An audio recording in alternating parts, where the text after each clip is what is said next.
Chennai OMR சாலை துறைப்பாக்கம் பெருங்குடி சாலையில் குளம் போல் தேங்கியிருக்கக்கூடிய மழைநீரின் காரணமாக வாகன ஓட்டிகளுக்கு ஏற்பட்டக்கூடிய சிரமம் குறித்து களத்திலிருந்து இணைகிறார் செய்தியாளர் வினோத். என்ன எது போன்ற பாதிப்பு அங்க மக்கள் சந்திச்சிட்டு இருக்காங்க? கனமழை எந்த அளவுக்கு பதிவாகி வருது?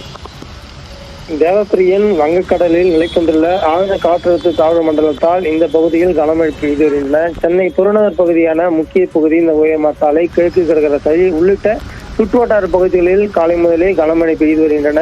தொடர்ந்து இந்த கனமழையின் காரணமாக ஓஎம்ஆர் சாலையில் பல்வேறு இடங்களில் மழைநீர் குளம்போல் தேங்கி இருப்பதால் வாகன ஓட்டிகள் மிகவும் சிரமத்திற்குள்ளாகி வருகின்றனர். மழைநீரை வெளியேற்றுவதற்கான ராட்சத மோட்டார்களை வைத்து அதிகாரிகள் வெளியேற்றும் முயற்சியில் ஈடுபட்டாலும் அந்த மழைநீர் கால்வாயும் மழைநீர் முழுமையாக நிறைந்துள்ளதால் மழைநீரானது வடியாமல் சாலையில் குளம்போல் தேங்கி நிற்கின்றன. இதனால் தொடர்ந்து 1 மணி நேரத்துக்கு மேலாக இந்த ஓஎம்ஆர் சாலையில் பல்வேறு இடங்களில், குறிப்பாக பெருங்குடி, கந்தஞ்சாவடி, துறைப்பாக்கம், சோழிங்கநல்லூர், செம்மஞ்சேரி உள்ளிட்ட பல்வேறு பகுதிகளில் மழைநீரானது சாலையில் குளம்போல் தேங்கி நிற்கின்றன. தேவப்பிரியன் தொடர்ந்து அதை அகற்றும் பணியில் அதிகாரிகள் ஈடுபட்டு வருகின்றனர். இருந்தும் இந்த தேங்கியுள்ள மழைநீரில் வாகனங்கள் மெதுவாக தான் இயக்க முடிகின்றன. தொடர்ந்து வாகன ஓட்டிகள் இது சிரமத்திற்குள்ளாகி வருகின்றனர். விரிவான தகவலுக்கு நன்றி வினோத்.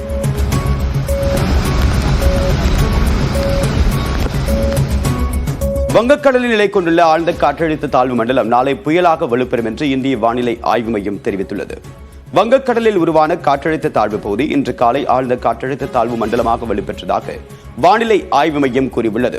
இது சென்னையிலிருந்து 800 கிலோமீட்டர் தொலைவிலும், நாகப்பட்டினத்திலிருந்து 590 கிலோமீட்டர் தொலைவிலும் நிலை கொண்டுள்ளது.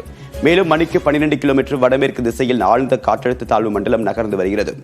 இது நாளை புயலாக வலுப்பெறும் என்றும் அதற்கு அடுத்த 2 நாட்களில் தமிழ்நாடு மற்றும் இலங்கை கடற்கரையை நோக்கி நகரும் என்றும் இந்திய வானிலை ஆய்வு மையம் கணித்துள்ளது. வங்கக்கடலில் புயல் உருவானால் அதற்கு ஃபெங்கல் என்று பெயரிடப்பட உள்ளது. புயலாக மாறினாலும் அதன் பாதை மற்றும் மழை நிகழ்வுகளில் மாற்றம் இருக்காது என்று வானிலை ஆய்வாளர் செல்வகுமார் தெரிவித்திருக்கிறார்.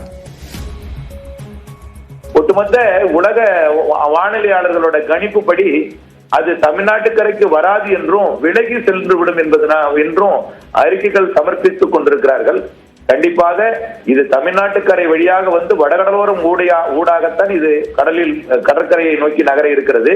கரையை நெருங்கும் பொழுது அது புயலாக இருந்தாலும், ஆழ்ந்த மண்டலமாக இருந்தாலும் காற்று பாதிப்பை கொடுக்காமல் 29ஆம் தேதி வரை நிறைய மழை பொழிவையும் அனைத்து மாவட்டங்களுக்கும், அதற்கு பிறகு கரையை கடக்க முற்படும் பொழுது 29, 30ஆம் தேதிக்கு பிறகு 1ஆம் தேதி வாக்கில சென்னை, திருவள்ளூர் மாவட்டங்கள்லையும் நிறைய மழை பொழிவை கொடுப்பதற்கு வாய்ப்பு இருக்கு. இது 2ஆம் தேதி வரை சென்னைக்கு மழை இருக்கு. டிசம்பர் 2 வரை சென்னைக்கு மழை இருக்கும். எல்லா மாவட்டங்களுக்கும் மழை வானிலை என்பது டிசம்பர் 2 வரை நீடிக்கும்.